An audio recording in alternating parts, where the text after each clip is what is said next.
നമസ്കാരം. പൊതുവേദിയിലേക്ക് സ്വാഗതം. കേരളം മുഴുവൻ പിണറായി വിജയനും മന്ത്രിമാരും നടത്തിയ നവകേരള സദസ്സ് ഓർമ്മയുണ്ടോ? തിരഞ്ഞെടുപ്പുകൾ നടക്കാനിരിക്കെ സർക്കാർ വീണ്ടും ജനങ്ങൾക്ക് ഇടയിലേക്ക് വരികയാണ്.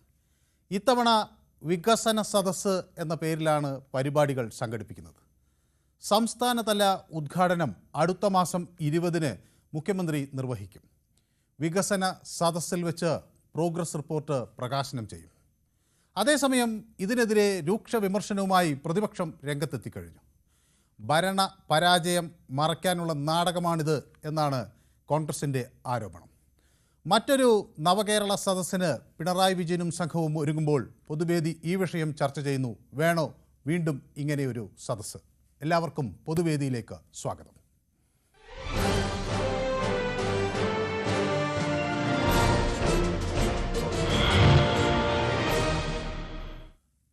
നമുക്ക് ആ പ്രതികരണത്തെക്കുറിച്ച് പ്രതിപക്ഷ നേതാവ് KPCC പ്രസിഡന്റ് ഒരു പ്രതികരണം വന്നിരുന്നു, അത് കേൾക്കാം. ഞാൻ കോടിക്കണക്കിന് രൂപ വാരിക്കോരി ചെലവഴിച്ച് പിരിവിടത്തും സർക്കാർ ഖജനാവിൽ നിന്നും ചെലവഴിച്ചും മുഖ്യമന്ത്രി ഒരു പരിപാടി നടത്തിയായിരുന്നല്ലോ 2023. അതിന് എത്ര രൂപ ചെലവാക്കി? നവകേരള യാത്ര. എന്താ അതിന്റെ പേര്? പേര് തന്നെ മറന്നുപോയി. പേര് തന്നെ നിങ്ങളും മറന്നുപോയി, ഞാനും മറന്നുപോയി, ജനങ്ങളും മറന്നുപോയി, മുഖ്യമന്ത്രിയും മറന്നുപോയി. ഒരു സിംഗിൾ പൈസയുടെ പദ്ധതി അതിന്റെ പേരിൽ നടപ്പിലാക്കിയിട്ടുണ്ടോ? എന്തെങ്കിലും ഒരു നേട്ടം, ഒരു കടുകിട മണിയുടെ ഒരു നേട്ടം കേരളത്തിലുണ്ടായിട്ടുണ്ടോ? തട്ടിപ്പാണിത്, തട്ടിക്കൂട്ടലാണിത്, ജനങ്ങളുടെ മുൻപിൽ പരാജയം സമ്മതിക്കലാണിത്. ഇതുവരെ ചെയ്യാത്ത ഇനിയാണോ വികസനം? ഒരു പഞ്ചായത്തിന്റെ കാലാവധി തീർന്നു കഴിഞ്ഞു, ഇലക്ഷൻ ഡിക്ലെയർ ചെയ്യാൻ പോവാണ്. ഇനിയാണോ വികസനം? ജനങ്ങൾക്ക് നന്നായിട്ട് തിരിച്ചറിവുണ്ട്. ഈ സർക്കാരിന്റെയും അവരുടെ നിയന്ത്രണത്തിലുള്ള തദ്ദേശ സ്ഥാപനങ്ങളുടെയും ഭരണ പരാജയങ്ങൾ ജനങ്ങൾ സമ്മതിക്കുന്നു. അതിനെതിരെയുള്ള വിധിയെഴുത്തിന് ജനങ്ങൾ കാത്തിരിക്കുകയാണ്. അതിനെ എന്തെങ്കിലും പുകമറ കൊണ്ട് തടയാമെന്ന് കരുതുന്നുവെങ്കിൽ അത് നടക്കില്ല.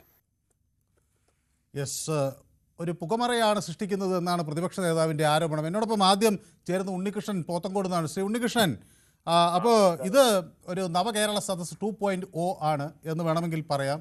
ഇത് തെരഞ്ഞെടുപ്പിൽ സർക്കാരിന് ഗുണം എന്തെങ്കിലും ചെയ്യും എന്ന് കരുതാനുണ്ടോ?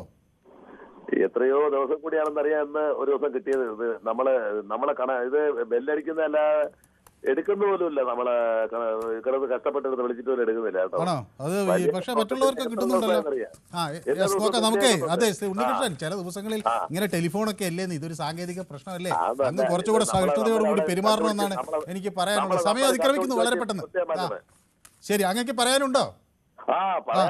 വേഗം വേഗം, നമുക്ക് നിരവധി പ്രേക്ഷകരുണ്ട് കേട്ടാ. അത് പ്രതിപക്ഷം അത് കാരണവശാലും ഇത് എതിർക്കാൻ പാടില്ല. കാരണം എന്ന് പറഞ്ഞാല് നേരത്തെ നവകേരള സദസ് നടത്തിയ സമയത്തും അതിന്റെ ഗുണം കിട്ടിയതൊക്കെ പ്രതിപക്ഷത്തിനാണ്. അനുഭവിച്ച അത്രയും യൂത്ത് കോൺഗ്രസ് ആണ്.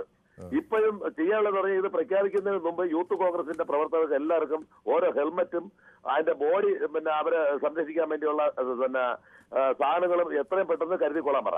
ഓക്കെ, വ്യക്തമാണ് താങ്കളുടെ അഭിപ്രായം. അപ്പൊ ദിവാകരൻ കൂടി, നമുക്കിന്ന് നിറയെ പ്രേക്ഷകരുള്ളതാണ്. ദിവാകരൻ തലശ്ശേരി നിന്ന് ചേരുന്നു. ശ്രീ ദിവാകരൻ, പൊതുവെ ഈ പൊതു സദസ്സുകൾ സർക്കാരിന് തെരഞ്ഞെടുപ്പിൽ നേട്ടമുണ്ടാക്കുമെന്ന് ശ്രീ ദിവാകരൻ കരുതുന്നുണ്ടോ? സാറേ, അത് ജനങ്ങള്, അതായത് നന്മ ചെയ്താലോ മറ്റുള്ള ദ്രോഹങ്ങൾ ചെയ്താലോ ഏത് പാർട്ടിക്കാരായാലും ജനങ്ങള് വോട്ട് ചെയ്യുന്ന ജനങ്ങളാണ്. ജനങ്ങൾക്ക് കുറെ വിവരങ്ങളുണ്ട്, വിവേകമുണ്ട്, വകതിരിവുണ്ട്. അവര് മനസ്സിലാക്കി ചെയ്തു. പിന്നെ സാറേ ഒരു മാധ്യമ പ്രവർത്തകരെയും മാധ്യമ പ്രവർത്തനത്തെയും സ്ഥാപനത്തെയും ആക്രമിക്കുന്ന ജനാധിപത്യത്തിന് ഒരിക്കലും ചേർന്നതല്ല. ഇങ്ങനെ തെറ്റ് കണ്ടാൽ അതിനെ പറ്റിയുള്ള വാർത്ത കൊടുക്കുന്ന പത്രപ്രവർത്തകരുടെ കടമയാണ്. ആ ജോലി തന്നെ ഇല്ലാണ്ടാക്കുന്ന രീതിയിലല്ലേ ഏത് പാർട്ടിക്കാരും അങ്ങനെ ചെയ്യാൻ പാടില്ല. അതൊരു ഈ ചാനലിൽ തന്നെ ആ കോൺഗ്രസ് വിശ്വസിക്കുന്ന എത്രയോ കൂട്ടരില്ലേ. ഈ ചാനൽ മീറ്റ് ദ എഡിറ്റേഴ്സിൽ നമ്മൾ മനസ്സിലാക്കിയതാ.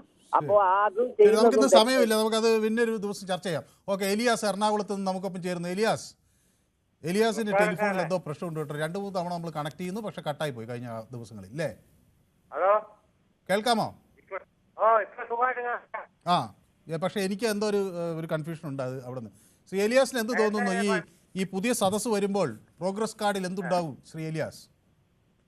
പുതിയ കാർഡ് ഇറക്കാൻ ഇവരെന്താ ഇവിടെ ചെയ്തു വെച്ച വികസനം ഇല്ലേ? ഇവിടെ ഞങ്ങൾ കെട്ടിട നിർമ്മാണ തൊഴിലാളി ക്ഷേമനിധി ബോർഡിലെ പെൻഷൻ കിട്ടിയിട്ട് 16 മാസമായി. അതേ കുറിച്ച് ചർച്ച ചെയ്യാൻ ആരുമില്ലല്ലോ. ഞാൻ എത്ര പ്രാവശ്യം ന്യൂസ് എയ്റ്റിലേക്ക് വിളിച്ചതാണ്. അല്ല നമ്മളത് അങ്ങ് പറയുന്നത് അതുപോലെ കൊടുത്തു.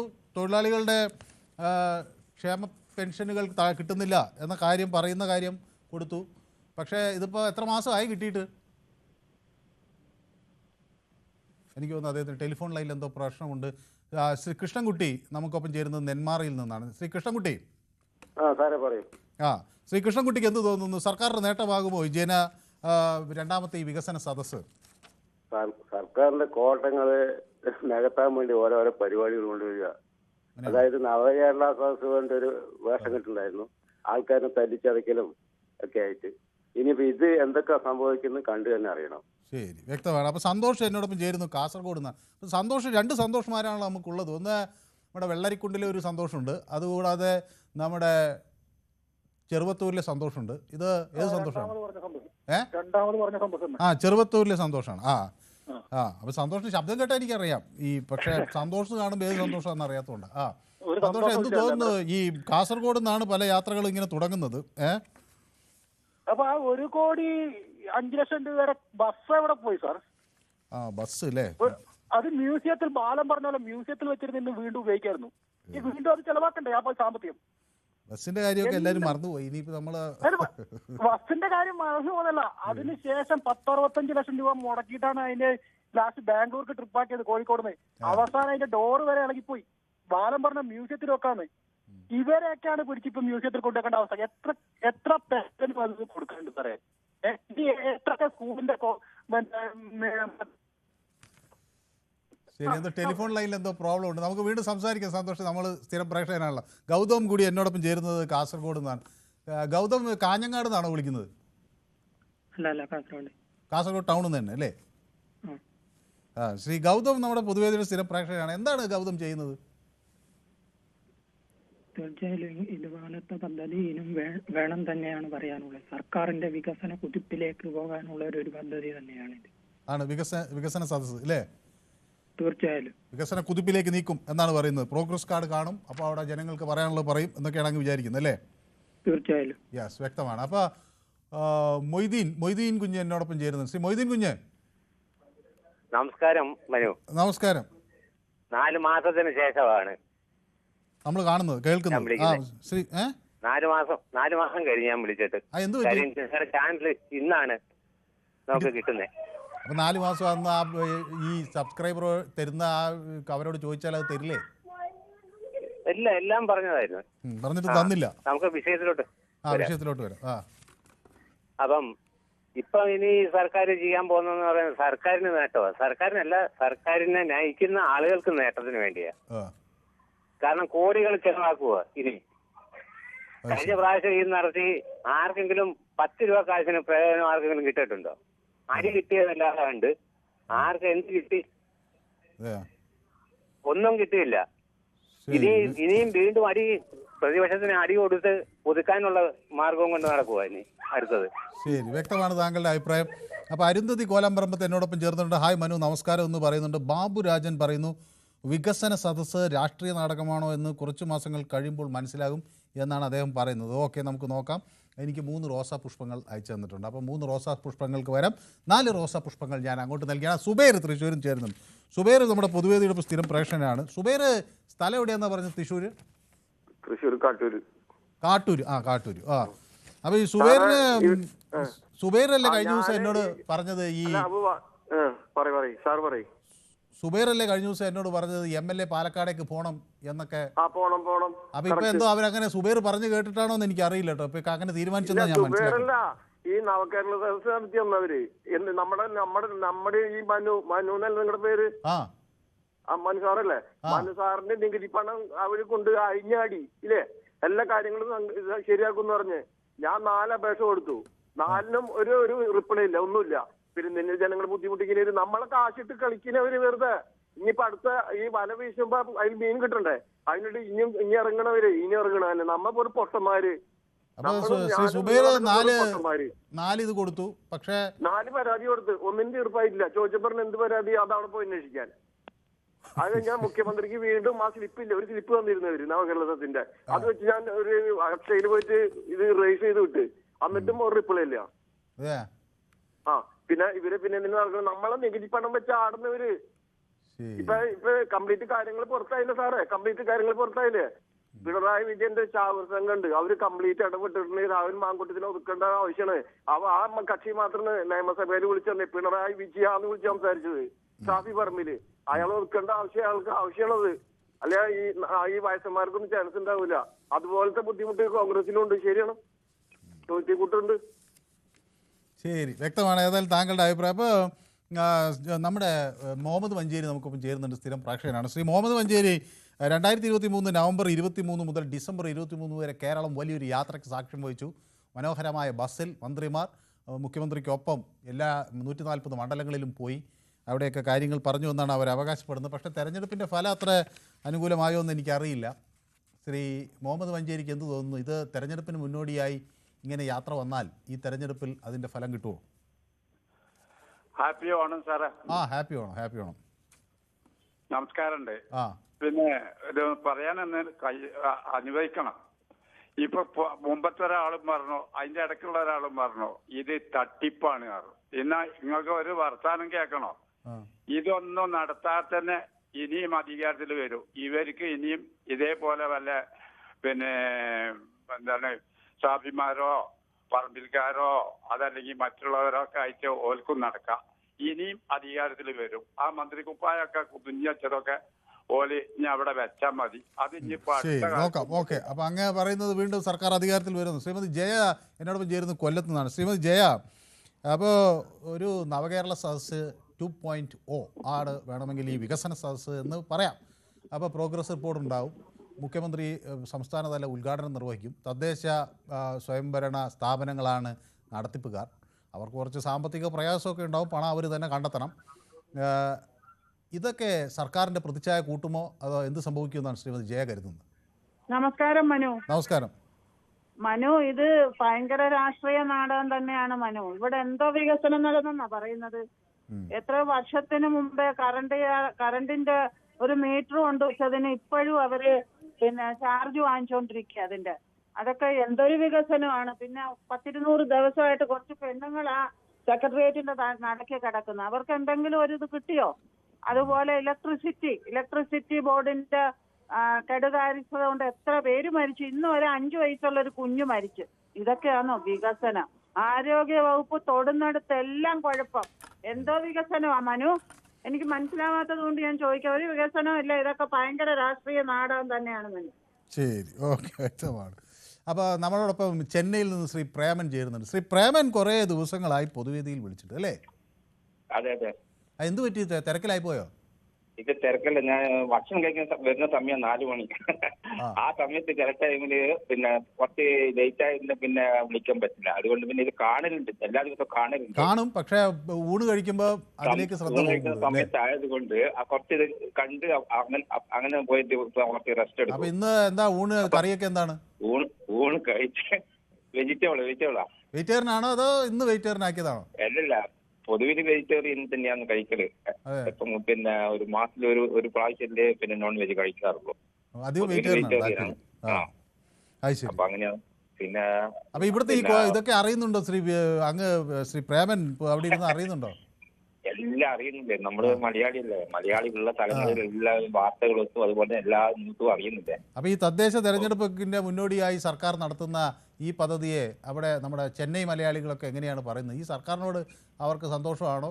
അവർ എങ്ങനെയാണ് അതിനോട് പ്രതികരിക്കുന്നത്? ഇല്ല, നമ്മൾ പുറത്തുനിന്ന് കാണുമ്പോൾ നമുക്ക് വളരെയധികം സന്തോഷം തോന്നുന്നു. കാരണം കേരളത്തെ ആകെ മാറ്റിമറിച്ച വികസനം നടന്നിട്ടുണ്ട് എന്നുള്ള കാര്യം വളരെ വ്യക്തമല്ലേ. ഈ ഗവൺമെന്റ് വന്നതിന് ശേഷം ജനങ്ങൾ മുമ്പിൽ സമർപ്പിച്ചിട്ടുള്ള പ്രോഗ്രസ് റിപ്പോർട്ട് അത് തന്നെ ഒരു തെളിവല്ലേ. ചെയ്യുന്ന കാര്യം പറയാൻ കഴിയുന്നതേ ചെയ്യൂ. ഇത് ചെയ്യാൻ കഴിയുന്നതേ പറയും. പറഞ്ഞാൽ നമ്മുടെ രജനീകാന്ത് തമിഴിലെ ഒരു രജനീകാന്ത് ഡയലോഗ് ഉണ്ടല്ലോ അല്ലേ, ചെയ്യുന്നത് എന്നൊക്കെ പറഞ്ഞിട്ട് അല്ലേ? അതെ അതെ, അത് യാഥാർത്ഥ്യമല്ലേ, നമുക്ക് യാഥാർത്ഥ്യമല്ലേ അത്. ഇപ്പൊ ചെയ്യാൻ കഴിയുന്നതേ പറയൂ, പറഞ്ഞാൽ അത് ചെയ്യൂ എന്നുള്ള തോന്നല് പൊതു സമൂഹത്തില് അത് ഉണ്ടാക്കിയെടുക്കാൻ ഈ ഗവൺമെന്റിന് സാധിച്ചിട്ടുണ്ടല്ലോ. അതൊരു നേട്ടമായിരിക്കും എന്നാണ് താങ്കൾ പറയുന്നത്. അപ്പൊ ഇന്ന് കുറച്ച് തിരക്കുള്ളൊരു ദിവസമാണ്, പക്ഷേ കുറെ ദിവസം കൂടിയാണ് ചെന്നൈയിൽ നിന്ന് താങ്കൾ വിളിച്ച്. പിന്നെ ഒരു ദിവസം വിളിച്ചാൽ നമുക്ക് കുറെ കൂടെ വിശദമായി സംസാരിക്കാം.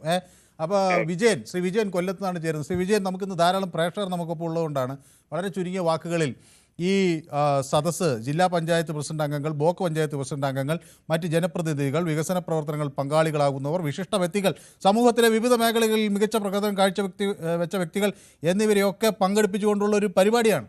ഇത് വിജയിക്കുമോ ശ്രീ വിജയൻ? നമസ്കാരം. ഇവിടെ ഈ കേരളത്തിൽ ഒരു വികസനവും നടക്കുന്നില്ല. വികസിക്കുന്നതല്ല അവരുടെ പാർട്ടിക്കാരും രാഷ്ട്രീയക്കാരും. ഈ പിന്നെ ഡെപ്പോയിലെ ജീവനക്കാർക്ക് ഏതാണ്ട് ബോണസ് കൊടുക്കുന്നു. പിന്നെ ആ 200 ദിവസമായിട്ട് അവിടെ ആ കളക്ടറേറ്റിൽ കിടന്ന് ജോലി ചെയ്യുന്ന അവർക്ക്, സമരം ചെയ്യുന്ന അവർക്ക് 10 പൈസ കൊടുക്കുന്നു. ഇതൊക്കെ എന്തോ ആരെ കാണിക്കാനാ? ആര് കണ്ടാലും ഇതിനൊന്നും ഒരു വോട്ട് പോലും കിട്ടത്തില്ല. ഒരു പ്രീതി ഉണ്ടാകാൻ പോകുന്നില്ല. ശരി, വ്യക്തമാണ്. അപ്പൊ സമയം നമുക്ക് കുറവായത് കൊണ്ടാണ് ജയകുമാർ എന്നോടൊപ്പം ചേരുന്നുണ്ട്. ശ്രീ ജയകുമാർ, ഇത് നിങ്ങളെ എല്ലാറ്റിനെയും ഇങ്ങനെ വിമർശിക്കുകയാണെന്നാണ് ഭരണപക്ഷത്തിന്റെ നിലപാട്. എന്തു പറഞ്ഞാലും വിമർശനം, എല്ലാറ്റിനെയും കുറച്ച് കാണിക്കുക, ചെറുതായി കാണിക്കുക. അതിലെന്തെങ്കിലും കഴമ്പുണ്ടോ ശ്രീ ജയകുമാർ? നമസ്കാരം സാറേ. നമസ്കാരം. ഞങ്ങൾ ഒരു കുറ്റവും പറയുന്നില്ല സാറേ. ജനങ്ങൾ അനുഭവിച്ച് മടുത്തതുകൊണ്ട് നമുക്ക് പറയാതിരിക്കാൻ വയ്യാതെ വരുന്നതുകൊണ്ടാണ്. വികസനം എന്ന് പറഞ്ഞാൽ നമ്മൾ സെക്രട്ടേറിയറ്റിന്റെ ഭാഗത്ത് പോയി നോക്കിയാൽ വികസനം കാണാം. പിന്നെയുള്ളത് ഹോസ്പിറ്റലിലുള്ള സർജിക്കൽ ടൂൾസുകളെല്ലാം നാട്ടുകാരെ വയറ്റിനകത്തായി.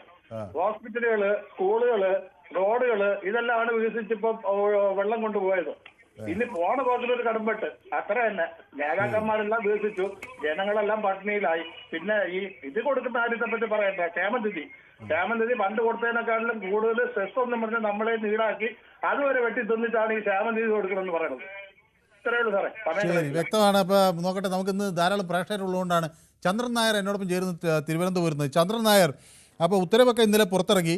സെപ്റ്റംബർ 20 ആരംഭിക്കും. ഒക്ടോബർ 20 ഓടുകൂടി വികസന സദസ്സുകൾ എല്ലായിടത്തും നടക്കും. സംസ്ഥാനത്ത് മുഴുവൻ നടത്തണമെന്നാണ് പറയുന്നത്. ഗ്രാമപഞ്ചായത്തുകളിൽ 250 മുതൽ 350 പേരെ വരെയും, നഗരസഭകളിൽ കോർപ്പറേഷനുകളിലുമൊക്കെ 750 മുതൽ 1000 പേരെ വരെ സംഘടിപ്പിച്ചുകൊണ്ടുള്ള ഒരു വികസന സദസ്സാണ്. ശ്രീ ചന്ദ്രൻ നായർ ഈ വികസന സദസ്സിലൊക്കെ പോകാനും ആഗ്രഹിക്കുന്നുണ്ടോ? സാർ, പമ്പയിൽ നിന്നാണല്ലോ സാർ. അങ്ങനെയാണെങ്കിൽ അതിന്റെ തുടക്കം പമ്പയിലാണല്ലോ സാർ. പ്രതിനിധി സമ്മേളനമൊക്കെ വച്ചേക്കുന്നത് അന്ന് തന്നെയാണോ ഇതിന്റെ തുടക്കം? സാർ, മുമ്പ് 14 ജില്ലകളിലും സദസ്സ് നടത്തിയ വകയിലെന്ന് വെച്ചാൽ കുറെ ചെറുപ്പക്കാർ അടികൊണ്ട് അവശതയായി. അത് ജനങ്ങളുടെ നികുതി പൈസ കൊണ്ട് ഒരുപാട് ബുദ്ധിമുട്ടുകൾ സഹിച്ചു. വീണ്ടും അതിലേക്ക് തന്നെ വേണം സാർ ഇതിന് വീണ്ടും എല്ലാവരും പേടിക്കുന്നത് അല്ലേ? വീണ്ടും അല്ല സാർ, സാർ ജനങ്ങൾക്ക് വേണ്ടിയിട്ട് എന്തെങ്കിലും നല്ല കാര്യങ്ങൾ ശേഷിക്കുന്ന സമയത്ത് ചെയ്യാൻ വേണ്ടിയിട്ട് ഗവൺമെന്റ് മുതിരുകയാണ് സാർ വേണ്ടത്. അതല്ലാതെ എന്താ വെച്ചാൽ ആവശ്യമില്ലാതെ ഈ പമ്പാ സദസ്സ്, പ്രതിനിധി സമ്മേളനം എന്താണ് സാർ? ഭക്തജനങ്ങളുടെ ഇടയിൽ പ്രതിനിധി സമ്മേളനം സാർ. അതുപോലെ തന്നെ ഈ വികസന സദസ്സ് ഒന്നും മനസ്സിലാവുന്നില്ല. സാറിനും ഒന്നും മനസ്സിലാവുന്നില്ല. അതുപോലെ തന്നെയാണ് സാർ എനിക്കും. Okay sir. ശരി, ഓക്കെ. ജോർജ്, ശ്രീ ജോർജ് മുണ്ടക്കയത്ത് നിന്നാണ് വിളിക്കുന്നത്. ശ്രീ ജോർജ് കർഷകനാണ്? ഞാൻ മുണ്ടക്കയത്ത് നിന്നാണ് വിളിക്കുന്നത്. കർഷകനാണോ? ഞാനൊരു കർഷകനാണ്. ഞാൻ വിളിക്കാൻ കാരണം എന്താണെന്ന് ചോദിച്ചാൽ, ഇവരുടെ സദസ്സ് മുണ്ടക്കയത്ത് ഒരു സെന്റ് മേരീസ് ചർച്ചിന്റെ ഒരു ഓഡിറ്റോറിയം ഉണ്ടായിരുന്നു. അവിടെ വെച്ചാണ് ഇവർ ഈ പരിപാടി നടത്തിയത്. നവകേരള സദസ്സ്. അപ്പം അവിടെ ഒരു വലിയൊരു മതിൽ കെട്ടിയതിന്റെ ഒരു സൈഡിൽ എനിക്കൊരു 3-4-5 സെന്റ് സ്ഥലമുണ്ട്. അവിടെ മുഴുവനും ഞാൻ അന്യായ വില കൊടുത്ത് വാഴ മേടിച്ച് വെച്ച് നട്ടു. അത് മുഴുവൻ കൊലക്കാറായി, കുറച്ച് കൊലച്ച് നിൽക്കുന്നു, കുറച്ച് കൊല വെട്ടിയതുണ്ടായിരുന്നു. അതിന് വീണ്ടും അതിന് വിത്തൊക്കെ നന്നായിട്ട് പണിതെടുക്കാനായിട്ട് ഞാൻ ഇങ്ങനെ കാളിയെന്ന് പറയാം. ഇയാൾ വരുന്ന പ്രമാണിച്ച് ആ വാഴ മുഴുവൻ മൂളെ വെട്ടി ദൂരക്കളഞ്ഞു. അങ്ങനെ അത് ഇതിന്റെ അവിടെ അതാരോടെ മുഖ്യമന്ത്രിയോട് വേണം ചോദിക്കാം, എന്തിനത് വെട്ടി? ഞാനൊരു കർഷകനാണ്. അത് മുഴുവൻ മൂളെ വെട്ടിക്കളഞ്ഞു. അതിന്റെ അകത്തിരുന്ന് ഇയാളെ വല്ലവരും ആക്രമിച്ച് ഇങ്ങനെ ചെയ്യും. അതായിരിക്കും ഉദ്ദേശം. അല്ല, അപ്പൊ ഈ വാഴ ഇത് അങ്ങയുടെ പറമ്പിലല്ലേ നിൽക്കുന്നത്? എന്റെ പറമ്പിൽ നിൽക്കുന്ന വാഴ കൊലച്ച് നിൽക്കുന്നു, കൊലക്കാറായി നിൽക്കുന്നതായിട്ട് അത് കാണണമായിരുന്നു. അത് മുഴുവൻ മൂടെ വെട്ടിക്കളഞ്ഞു. അതിന്റെ അകത്ത് വല്ലവരും ഇരുന്ന് വല്ലവരെ ആക്രമിക്കുക വല്ലതും ചെയ്യുന്നുള്ള ധാരണത്തിന്റെ പുറകെ വെട്ടിക്കളഞ്ഞു. അപ്പം ഇവരൊക്കെ ആരെ നന്നാക്കാനായിട്ടായി നടക്കുന്നത്? ഒരു കൃഷിക്കാരൻ ചെയ്ത കൃഷി പോലും അയാളുടെ സുരക്ഷയ്ക്ക് വേണ്ടി വെട്ടി നശിപ്പിച്ച് കളയും. ഒരു കർഷകൻ നട്ടു നനച്ചു വളർത്തിയ വാഴയുടെ കുല കണ്ടപ്പോൾ ഭയന്നു പോകുന്ന സദസ്സാണ് അത് ഉണ്ടായത് അവിടെ, അല്ലേ? ഈ ഒരു കൃഷിക്കാരൻ അവിടെ ചെയ്തിരിക്കുന്ന വാഴ വെട്ടി നശിപ്പിച്ച് വേണോ ഇയാളുടെ സുരക്ഷ നോക്കാൻ?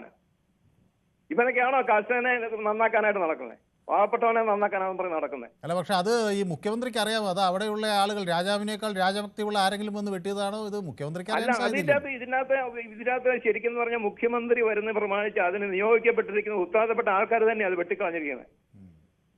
അതാരാന്ന് നമുക്ക് പറയാൻ പറ്റത്തില്ല. കാരണം അത് വെട്ടേണ്ട യാതൊരു കാര്യവുമില്ല. കാരണം അതൊരു മതിലുണ്ട്. ആ മതിലിനപ്പുറം നിൽക്കുന്ന വാഴയാണ് ഇത്. അത് മുഴുവൻ വെട്ടി നശിപ്പിച്ചിട്ട് അവിടെ വന്ന് വലിയ യോഗം കൂടിയാണ്ട് വലിയ കാര്യങ്ങളൊക്കെ പറഞ്ഞു പോയി. കർഷകന്റെ വാഴ വെട്ടി കൂമ്പ് താഴെ ഇട്ടതിന് ശേഷം നടത്തി എത്ര വലിയ യോഗം നടത്തിയിട്ട് നാടിന് പുരോഗതി ഉണ്ടാകില്ലെന്ന് മനസ്സിലാക്കാൻ ബോധമില്ലാത്ത ആരോ ഇത് കാണുമ്പോൾ ഞങ്ങൾക്ക് വിചാരിക്കുന്നതെന്നറിയോ, ഇയാൾക്കൊക്കെ ഇതുപോലെ ഭയം ആരെയാന്നാ ഞാൻ ചോദിക്കുന്നത്. ഈ മുഖ്യമന്ത്രിക്ക് ആരെയാ ഇതിനോളം വലിയ ഭയപ്പെടേണ്ടത്? ഒരു കൃഷിക്കാരന്റെ വാഴയ്ക്കകത്ത് ആരെയും ഒളിച്ചിരുന്ന പോലെ കല്ലെടുത്ത് എറിഞ്ഞാൽ എന്ത് ചെയ്യും? അതുപോലും ഭയപ്പാടാണ്. ഏതായാലും ഞാൻ വിചാരിക്കുന്നത് നമ്മുടെ ആളുകൾ ഇത് കേൾക്കുന്നുണ്ടെങ്കിൽ ഇനി ഈ വികസന സദസ്സ് ഉണ്ടാകുമ്പോഴെങ്കിലും ഇങ്ങനെ കർഷകരുടെ വാഴ വെട്ടാതെ നടത്താൻ കഴിയട്ടെ എന്ന്. ഈ നഷ്ടം ആരെനിക്ക് തരും? ഈ നഷ്ടം എനിക്ക് വന്നിരിക്കുന്ന മാനസിക ബുദ്ധി, ഈ നഷ്ടം ആരെനിക്ക് തരും? ഇയാൾ തരുമോ? അത് ശരിയാണ്. അത് വലിയ നഷ്ടമാണ്. കാരണം ഒരു കർഷകൻ ഒരു കൃഷി ഇറക്കുന്നത് വലിയ പ്രതീക്ഷയോട് കൂടിയാണ്. അതിൻ്റെ പുറത്തൊരു വലിയ അധ്വാനമുണ്ട്, പ്രതീക്ഷയുണ്ട്. അതൊരു മനസ്സർപ്പിച്ച് ചെയ്യുന്നൊരു ജോലിയാണ്. അത് ഇങ്ങനെ വെട്ടിക്കളഞ്ഞ് പോകുമ്പോൾ അത് പ്രത്യേകിച്ച് രാഷ്ട്രീയ ഹുങ്കിൻ്റെ കൂടി തെളിവാണ്. അത് അനുവദിക്കാൻ പാടില്ല. അതിനോടൊപ്പം ആരും നിൽക്കുക. ഇനി പക്ഷേ ഞാൻ വിചാരിക്കുന്നത് മുഖ്യമന്ത്രി ഇത് അറിഞ്ഞു കാണില്ല. ഈ മുഖ്യമന്ത്രിയെ നമ്മൾ അറിയിച്ചിട്ട് എന്ത് കാര്യം? അതെയോ? അറിയിച്ചിട്ട് ഒരു പ്രയോജനം ഉണ്ടാവുമെന്ന് എനിക്ക് തോന്നുന്നില്ല. ആ പുള്ളി അത് വെട്ടിക്കളഞ്ഞെങ്കിൽ ആ നല്ല കാര്യമെന്ന് ചിന്തിക്കുന്ന മനുഷ്യനായിട്ടാണ് എനിക്ക് തോന്നുന്നത്. ആണോ? അങ്ങനെയാണ് എനിക്ക് തോന്നുന്നത്. അല്ലെങ്കിൽ അത് വെട്ടിക്കളയേണ്ട ആവശ്യം വരുന്നില്ല. കാരണം ഈ പരിസരമായിട്ട് യാതൊരു ബന്ധമില്ലാതെ രണ്ട് കെട്ടിടത്തിന്റെ സൈഡ് ചേർന്ന് നിൽക്കുന്ന ഈ പ്രോപ്പർട്ടി ആയിട്ട് അല്ല അവർ പൊതുയോഗം കൂടുന്ന സ്ഥലമായിട്ട് യാതൊരു ബന്ധമില്ലാത്ത സ്ഥലത്ത് നമ്മുടെ പറമ്പിൽ നിൽക്കുന്നത് വെട്ടിക്കളയേണ്ട വല്ല കാര്യം. അതാണ് ഞാൻ ചോദിച്ചത്. ഏതായാലും അത് പൊതുജന സമക്ഷം നമുക്ക് വയ്ക്കാം. ഇതിലെന്ത് തീരുമാനമുണ്ടാവും നോക്കാം. അങ്ങയുടെ പരാതി നമുക്ക് അടുത്ത ദിവസം അങ്ങ് ഇതിൻ്റെ ഒരു പരാതിക്ക് എന്ത് മറുപടി കിട്ടി എന്നതുകൂടി നമ്മളെ പൊതുവേദിയിലെ പ്രേക്ഷകരെ അറിയിച്ചാൽ നന്നായിരിക്കും. ആയിക്കോട്ടെ. ഓക്കെ. അപ്പോൾ തങ്കച്ചൻ കൂടി എന്നോടൊപ്പം ചേരുന്നത് കോട്ടയത്തു നിന്നാണ്. ശ്രീ തങ്കച്ചൻ, അപ്പോൾ ശ്രീ തങ്കച്ചൻ എന്ത് തോന്നുന്നു? ഇപ്പോൾ ഈ നവകേരള സദസ്സിൽ ഈ കഴിഞ്ഞ തവണത്തെ പോലെ ജീവൻ രക്ഷാ പ്രവർത്തനങ്ങളും ഇതൊക്കെ ഉണ്ടാകുന്ന തരത്തിൽ പ്രതിപക്ഷം അതിനെതിരെ വരുമോ, അതോ ഇത് അങ്ങനെ സർക്കാരിൻ്റെ പ്രോഗ്രസ് കാർഡ് നൽകാൻ കഴിയുന്നൊരു നല്ല പരിപാടിയായി മാറുമോ? ഒത്തിരി കാലമായല്ലോ സാറേ പറയാനുള്ളത്. എന്താന്ന് ചോദിച്ചാൽ പെരിയ മുതൽ പെരിയാർ വരെയുള്ള കൊലപാതകങ്ങൾക്ക് ഒത്തിരി വികസനങ്ങൾ നൽകിയിട്ടുണ്ട്. അതുപോലെ തന്നെ ഒത്തിരി കുടുംബങ്ങൾ ഈ കാരണത്താൽ നശിച്ചിട്ടുണ്ട്. അച്ഛനമ്മമാർ അനാഥരായിട്ടുണ്ട്. മക്കളെ വളർത്തി നമ്മൾ താലോലിച്ച് കൊടുക്കും. മക്കളില്ലാതെ പോകുമ്പോൾ ഉണ്ടാകും ദുഃഖം സാറിനും മനസ്സിലാവും, എനിക്കും മനസ്സിലാവും. ഇത്തരം പ്രവർത്തനങ്ങൾ വികസനമാണോ അതോ വിവേക ബുദ്ധിയാണ്? പിന്നെ മാർക്സിസ്റ്റുകാരും ചെയ്യുന്നത് കമ്മ്യൂണിസ്റ്റുകാരും ചെയ്യുന്നത് മസിൽ പവറും കൊണ്ടും മണി പവറും കൊണ്ടാണ് അവർ ചെയ്യുന്നത്. വാക്ചാതുര്യം, ഇതൊക്കെയാണ് അവരുടെ വികസനങ്ങൾ. അല്ലാതെ നാടിന് വേണ്ടി എന്തായത് ഒരു കാര്യങ്ങൾ പറയാനുള്ളത് എന്ന് വെച്ചാൽ ഇപ്പോൾ നമുക്കറിയാം ഓരോ കാര്യങ്ങൾ ചെയ്യുന്നത് നമ്മുടെ ജീവിതത്തിന് വേണ്ടി ചെയ്യുന്നതല്ല, അവരുടെ ജീവിതത്തിന് വേണ്ടി ചെയ്യുന്നതാണ്. ഓരോ രീതിയിലും നമ്മൾ മനസ്സിലാക്കേണ്ടത് ജനങ്ങൾക്ക് വേണ്ടി ചെയ്യുന്ന ഓരോ കാര്യങ്ങളാണ് മനസ്സിലാക്കേണ്ടത്. വ്യക്തമാണ് താങ്കളുടെ അഭിപ്രായം. അപ്പോൾ നോക്കാം നമുക്ക് അവരെന്ത് സംഭവിക്കുമെന്ന്. ഓക്കെ. അപ്പോൾ വികസന സദസ്സ് അല്ല വിദൂഷക സദസ്സാണെന്ന് പരിഹസിക്കുകയാണ് സന്തോഷ് കുമാർ. ജീവനക്കാർക്ക് അർഹതപ്പെട്ട DA കുടിശ്ശിക നൽകാതെ പാവപ്പെട്ട ആശാ വർക്കർമാർക്ക് അവരുടെ ആവശ്യം പരിഗണിക്കാതെ ഒരു തരം കബളിപ്പിടിക്കലാണ് നടക്കുന്നതെന്നാണ് പറയുന്നത്. ന്യൂ തിങ്കർ പറയുന്നു പാർട്ടി വികസിക്കും സദസ്സ് പാവം ജോർജ് മുണ്ടക്കയം അല്ലെങ്കിൽ ഇവർ വാഴ വെട്ടുന്ന ടീം. അപ്പോൾ ചില പ്രേക്ഷകർ ശ്രീ ജോർജിൻ്റെ വാഴ വെട്ടിയതിലുള്ള ദുഃഖം രേഖപ്പെടുത്തുകയാണ്. അത് ഏതെങ്കിലും ഉദ്യോഗസ്ഥൻ ചെയ്തതായിരിക്കും. ആര് ചെയ്താലും അതൊരു ശരിയായ ഒരു പ്രവണതയല്ല. ഒരു കാർഷിക വിളയെടുക്കാനായി ഒരു കർഷകൻ വെക്കുന്ന ഒരു ചെറിയ തൈ ആയിക്കോട്ടെ, നമ്മളൊരു വീട്ടിലൊരു ചെടി നടുമ്പോൾ പോലും ആ വീട്ടിലെ കുട്ടികൾ തൊട്ട് അതിലെ ഏറ്റവും പ്രായമായവർ വരെ വലിയ ഒരു സന്തോഷം കണ്ടെത്തി അതിനോട് ആ ചെടിയോട് വലിയ ഒരു ആത്മാർത്ഥതയൊക്കെ ഉള്ള ആളുകൾ, സ്നേഹമുള്ളവരാണ് നമ്മുടെ മലയാളികൾ. അപ്പോൾ മലയാളികൾ മാത്രമല്ല, കൃഷിക്കാർക്ക് ലോകമെമ്പാടുമുള്ള ആളുകൾ, അത് നമ്മൾ വെക്കുന്ന ഒരു ചെടിയോട് നമുക്കൊരു ആത്മബന്ധമുണ്ടാകും. അതൊരു വാഴയാകട്ടെ മറ്റെന്തും ആയിക്കോട്ടെ. പക്ഷേ അതിനെ ഇങ്ങനെ വെട്ടിക്കളയുന്ന ഉദ്യോഗസ്ഥരോട് അത് അരുത് എന്നേ നമുക്ക് പറയാനുള്ളൂ. കൃഷ്ണൻകുട്ടി മണിമലയിൽ നിന്ന് എന്നോടൊപ്പം ചേരുന്നു. ശ്രീ കൃഷ്ണൻകുട്ടി, നമസ്കാരം. നമസ്കാരം. നവകേരള സദസ്സ് 2.0 എന്നൊക്കെ പറഞ്ഞ സമൂഹ മാധ്യമങ്ങളിലൊക്കെ വരികയാണ്. വികസന സദസ്സ് ദാരിദ്ര്യ നിർമ്മാർജ്ജനത്തിൻ്റെ കഥകൾ പറയും, ലൈഫ് മിഷൻ പദ്ധതികളുടെ കഥകൾ പറയും, ഹരിതകർമ്മ സേനാംഗങ്ങളുടെ കഥകൾ പറയും, സർക്കാരിൻ്റെ വികസന നേട്ടങ്ങൾ എണ്ണി പറയും എന്നൊക്കെയാണ് പറയുന്നത്. പക്ഷേ ഇത് കേൾക്കാൻ പ്രതിപക്ഷം തയ്യാറാകുമോ? ഇത് പ്രതിപക്ഷം തയ്യാറാകുമോ, ആര് തയ്യാറാകുമോ എന്നുള്ളതിന് അപ്പുറമായിട്ട് എന്താണ് വികസനം എന്നുള്ള കാര്യം നമ്മൾ ആദ്യം ഡിഫൈൻ ചെയ്യണ്ടേ. എന്താണ് വികസനം? വികസനം എന്താണെന്ന് എന്റെ അറിവിൽ ഐക്യരാഷ്ട്രസഭ നിർദ്ദേശിച്ചിട്ടുള്ള ചില മാനദണ്ഡങ്ങളുണ്ട്, ഇല്ലേ? നമുക്ക് സമയമില്ല തീരെ. എനിക്കൊരു ഇടവേള അനിവാര്യമാണ്. അങ്ങ് പെട്ടെന്ന് തീർത്താൽ നമുക്ക് ഒരു ചെറിയ ഇടവേളയിലേക്ക് എനിക്ക് പിന്നെ ഇത് പറഞ്ഞു തരണ്ടേ? ചുമ്മാ വാഴ വെട്ടി എന്നൊക്കെ പറഞ്ഞാൽ വികസനമാവോ? അല്ല, അതല്ല, മനുഷ്യന്റെ വാഴ വെട്ടിയ മനുഷ്യന്റെ വേദന കണ്ടില്ലെന്ന് നടിച്ച് നിങ്ങൾ എന്ത് വികസനം ഉണ്ടാക്കിയിട്ടും അതിലൊരു കാര്യമില്ല. ആ വാഴ വെട്ടിയ മനുഷ്യന്റെ കണ്ണുനീർ കാണാതെ നിങ്ങൾ എന്ത് വികസനം കേരളത്തിൽ നടത്തിയിട്ടും ഒരു കാര്യവുമില്ല. നിങ്ങൾ പടുകൂറ്റൻ ദന്തഗോപുരങ്ങൾ പണിതുയർത്തിയാലും, നിങ്ങൾ വലിയ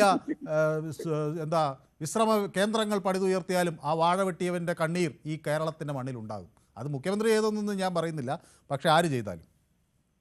ഞാൻ പറയണോ നിങ്ങൾ പറഞ്ഞു? നിങ്ങൾ പെട്ടെന്ന് പറയണമെന്ന്. ഇത് ഈ വികസനം എന്താണെന്നൊക്കെ എക്സ്പ്ലെയിൻ ചെയ്യാൻ നമുക്കൊരു ലോങ് ടൈം ഇല്ല. അങ്ങേക്ക് ഒരു 3-4 മിനിറ്റ് ഞാൻ തരാം, വേഗം. അതാണ് പറഞ്ഞത്. വികസനം എന്ന് പറഞ്ഞാല് മനുഷ്യന്റെ ജീവിത നിലവാരം എങ്ങനെ ഉയരുന്നു എന്നുള്ള അടിസ്ഥാനമാക്കിയാണ് വികസനം ഉണ്ടാവുന്നുണ്ടോ ഇല്ലയോ എന്ന് തീരുമാനിക്കുന്നത്. അതിന് നിശ്ചയിക്കപ്പെട്ടുള്ള മാനദണ്ഡങ്ങളില് ആദ്യത്തേതാണ് ഹ്യൂമൻ ഡെവലപ്മെന്റ് ഇൻഡെക്സ് എന്ന് പറയുന്നത്, ജീവിത നിലവാര സൂചിക. അതിൽ കേരളം ഒന്നാമതാണ്. കേരളമൊക്കെ കുറെ കാലമായി ഒന്നാമതാണ്. അത് ഇന്ന് രാവിലെ ഒന്നാമതായതല്ലേ? കേക്കൂ എന്നെ പറയാൻ സമ്മതിക്കേ. അത് ഒന്നാമതെന്ന് പറയുമ്പോ ഓരോ പ്രാവശ്യവും ഇത് അളക്കുമ്പോ അതിനോരോ പോയിന്റ് ഉണ്ടല്ലോ. കഴിഞ്ഞ പ്രാവശ്യം എത്ര പോയിന്റ് ആണോ കിട്ടിയത്, അടുത്ത പ്രാവശ്യം അളക്കുമ്പോ അതിലും വലിയ കൂടുതൽ പോയിന്റാ വരിക. അപ്പൊ അത് കൂടെ പിന്നെയും മുന്നോട്ട് പോയിക്കൊണ്ടിരിക്കുന്നതാണ് കാണിക്കുന്നത്, ആണല്ലോ. അതുപോലെ ഹെൽത്ത് ഇൻഡെക്സ്, അതും നമ്മൾ മുന്നിലാണ്. പിന്നെ സസ്റ്റൈനബിൾ ഡെവലപ്മെന്റ് എന്ന് പറയുന്ന സുസ്ഥിര വികസന സൂചിക, സുസ്ഥിര വികസന സൂചികയും ഹ്യൂമൻ ഡെവലപ്മെന്റ് ഇൻഡെക്സും ഒന്നും പ്രഖ്യാപിക്കുന്നത് പിണറായി വിജയനല്ല, അതറിയാമല്ലോ. അതിന്റെ മാനദണ്ഡങ്ങൾ നിശ്ചയിച്ചിരിക്കുന്നത് ഐക്യരാഷ്ട്രസഭയാണ്. അതനുസരിച്ച് നമ്മുടെ ഇന്ത്യയിലെ ഇത് നീതി ആയോഗാണ് പ്രഖ്യാപിക്കുന്നത്. നീതി ആയോഗിന്റെ ചെയർമാൻ എന്ന് പറയുന്നത് ഇന്ത്യൻ പ്രധാനമന്ത്രിയാണ്. ഇന്ത്യൻ പ്രധാനമന്ത്രി ചെയർമാനായ നീതി ആയോഗ് പ്രഖ്യാപിക്കുന്ന എല്ലാ സൂചികകളിലും കേരളം മുന്നോട്ട് പോവുകയാണ്. എന്ന് മാത്രമല്ല, അതിന്റെ നിലവാരം ഓരോ പ്രാവശ്യവും കൂടി വരികയാണ്. ഉദാഹരണത്തിന് കേരളത്തിലെ ശിശുമരണ നിരക്ക് എന്ന് പറയുന്നത് 4.4 4.4. ശ്രദ്ധിച്ചു കേൾക്കണം, ഇത് കേൾക്കുന്ന പ്രേക്ഷകർ ശ്രദ്ധിച്ചു കേൾക്കണം. അമേരിക്കയിൽ 5-ന് മേളിലാണത് ശിശുമരണ നിരക്ക്. അപ്പൊ കേരളം വികസിക്കുന്നുണ്ടോ ഇല്ലയോ? ഇതൊക്കെ നമുക്ക് വികസനത്തിന്റെ കാര്യത്തിൽ, ജീവിത നിലവാര സൂചികയുടെ കാര്യത്തിൽ കേരളം മുകളിലേക്ക് പോയി എന്നൊക്കെ കേരളത്തിൽ ഒരുമാതിരി ചെറിയ കുട്ടികൾക്ക് വരെ അറിയാവുന്നതാണ്. അതിന് കാരണമായിട്ടുള്ളത് ഇവിടുത്തെ വിദ്യാഭ്യാസമാണെന്ന് കേരളത്തിൽ ഒരു വലിയ വിഭാഗത്തിന് അറിയാവുന്നതാണ്. അവരൊക്കെ ഇതേ ചോദ്യം നിങ്ങളോട് തിരിച്ചു ചോദിച്ചിട്ടുണ്ട്, ഈ ബംഗാളിൽ എന്താ ഇത് നടപ്പിലാകാത്തതെന്ന്. അപ്പോൾ ഇവിടെ മാറി സർക്കാരുകൾ വന്നപ്പോഴും അത് കേരളത്തിൻ്റെ ഒരു സവിശേഷതയാണ് എന്നവർ തിരിച്ചു ചോദിച്ചിട്ടുണ്ട്. നമ്മുടെ നാടിൻ്റെ പ്രവാസി വിഭാഗം നൽകിയ മഹത്തായ സേവനങ്ങൾ അടിവരയിട്ട് എല്ലാ കാലത്തും പറഞ്ഞിട്ടുണ്ട്. പ്രത്യേകിച്ച് ഈ നഴ്സിംഗ് മേഖലയിലും അതുപോലെ യൂറോപ്പിലേക്കും കുടിയേറിപ്പോയവർ കേരളത്തേക്ക് കൊണ്ടുവന്ന ആരോഗ്യത്തിൻ്റെ ഒരു സംസ്കാരം പറഞ്ഞിട്ടുണ്ട്. ഗൾഫിലേക്ക് പോയ മനുഷ്യർ ഇവിടേക്ക് കൊണ്ടുവന്ന അവരുടെ സമ്പാദ്യത്തെക്കുറിച്ച് ഈ നാട് എത്രയോ ചർച്ച. പിന്നെ അതേ കാര്യം എടുത്ത് ഇത് ഞങ്ങളുടെ നേട്ടമാണ് എന്ന് അങ്ങ് പറഞ്ഞാൽ ആരെങ്കിലും കേൾക്കുമെന്ന് എനിക്ക് തോന്നുന്നില്ല. ഏതായാലും ഒരു ചെറിയ ഇടവേള എനിക്ക് അനിവാര്യമാണ്. ഷോർട്ട് ബ്രേക്ക്, പെട്ടെന്ന് മടങ്ങി വരാം. കളയിലെ പ്രമോദേട്ടനെ മറക്കുന്ന ഏത് മലയാളിയുള്ളത്?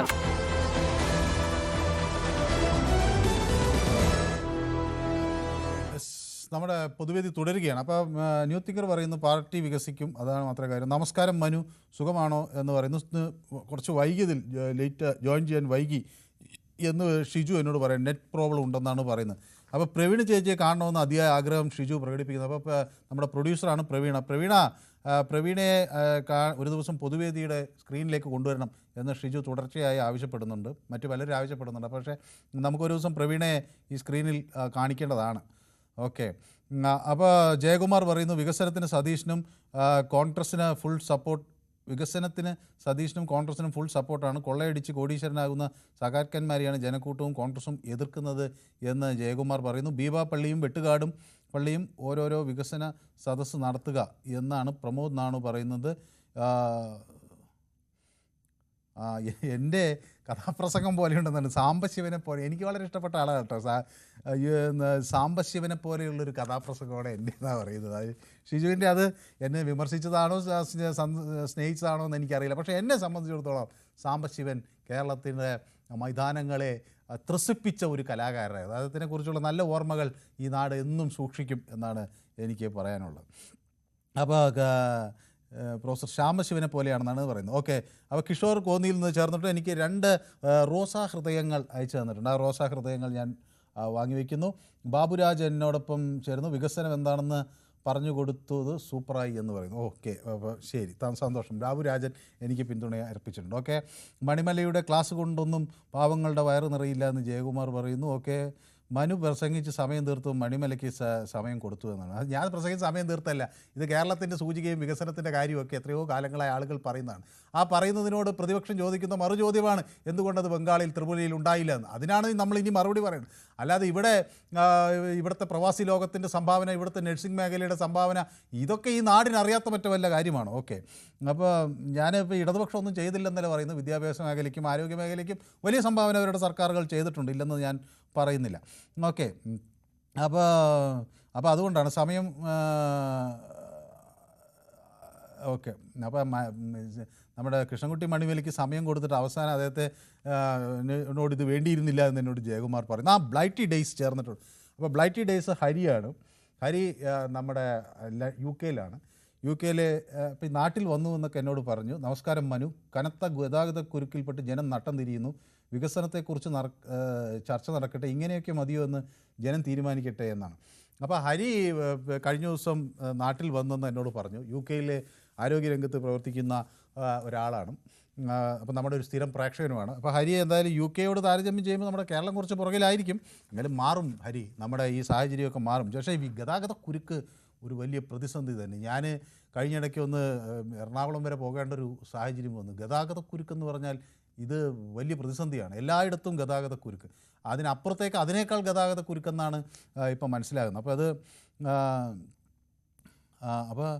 അപ്പോൾ ജയകുമാർ പറയുന്നത് പ്രവീൺ ഒരു ദിവസം പൊതുവേദി അവതരിപ്പിക്കണമെന്നാണ് പറയുന്നത്. അത് നമുക്ക് ചെയ്യാം. പക്ഷേ എനിക്ക് ആ പ്രൊഡക്ഷൻ അറിയില്ല, അത്ര പ്രവീണ ചെയ്യുന്ന ആ ജോലി എനിക്കറിയില്ല. നമുക്ക് വേറെ ആളെ വെച്ചൊരു ദിവസം നോക്കാം. പ്രവീണ തയ്യാറാണോ എന്ന് എനിക്കറിയില്ല. ഓക്കെ,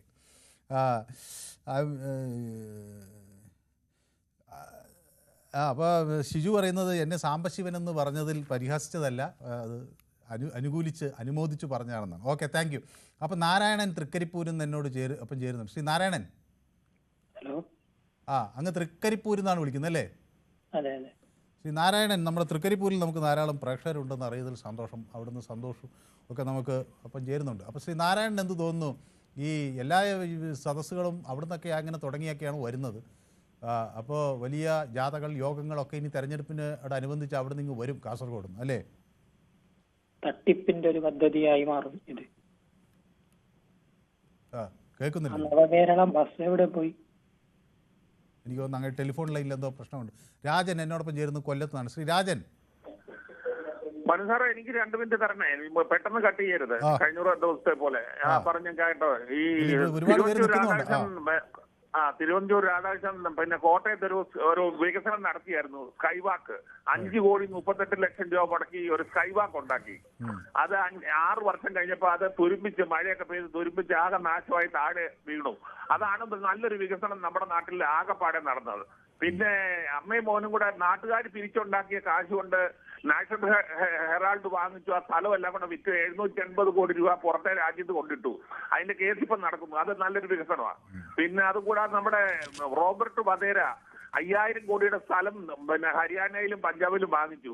ആ പൈസ എവിടെ നിന്ന് കിട്ടിയെന്ന് പുള്ളിയോട് ചോദിച്ചിട്ട് ED ചോദിച്ചിട്ട് അതിന് മറുപടിയില്ല. അതൊരു നല്ല വികസനമാണ്.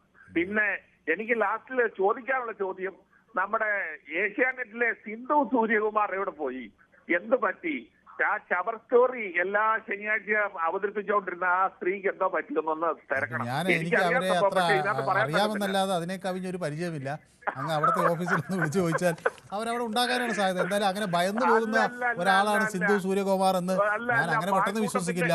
കാരണം അവരെ ഈ കേരളത്തിന്റെ വാർത്താ ശേഖരണ മണ്ഡലത്തിൽ എത്രയോ കാലമുണ്ട്. ഞാൻ ടെലിവിഷൻ രംഗത്തേക്ക് വരുമ്പോഴൊക്കെ അവരുണ്ടായിരുന്നു. അപ്പോൾ അന്ന് സ്ത്രീകൾ വളരെ വിരളമായിരുന്ന ഒരു കാലത്ത് ഈ രംഗത്ത് ഇറങ്ങി അവരുടെ വ്യക്തിത്വവും മികവും ഒക്കെ തെളിയിച്ച ഒരാളാണ്.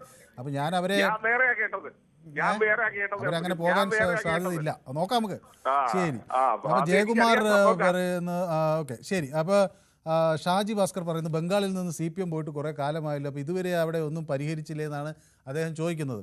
അപ്പോൾ പരിഹരിച്ച് ഇല്ല. അവിടെ ഇനിയും പരിഹരിക്കാൻ എല്ലായിടത്തും പ്രശ്നങ്ങളുണ്ട്. അപ്പോൾ നമ്മൾ വിചാരിക്കുന്ന തരത്തിലുള്ള ഒരു സ്വപ്നസുന്ദരമായൊരു ഭൂമി എന്നത് ഒരു യൂട്ടോപ്പിയനാണ്. അത് അങ്ങേയറ്റത്തെ അതിന് ഒരു മാതൃകയ്ക്ക് വേണ്ടി നമ്മൾ നിരന്തരം ശ്രമിക്കുക എന്നുള്ളതാണ്. ബംഗാളിൽ കുറേ മാറ്റങ്ങൾ വന്നിട്ടുണ്ടെന്ന് അവർ പറയുന്നു, ചില മാറ്റങ്ങൾ ഇല്ലെന്ന് മറ്റു ചിലർ പറയുന്നു. അപ്പോൾ നമുക്ക് നോക്കാം എന്ത് സംഭവിക്കും. Okay, Samuel Calicut. Father Samuel. ഓണാശംസകൾ.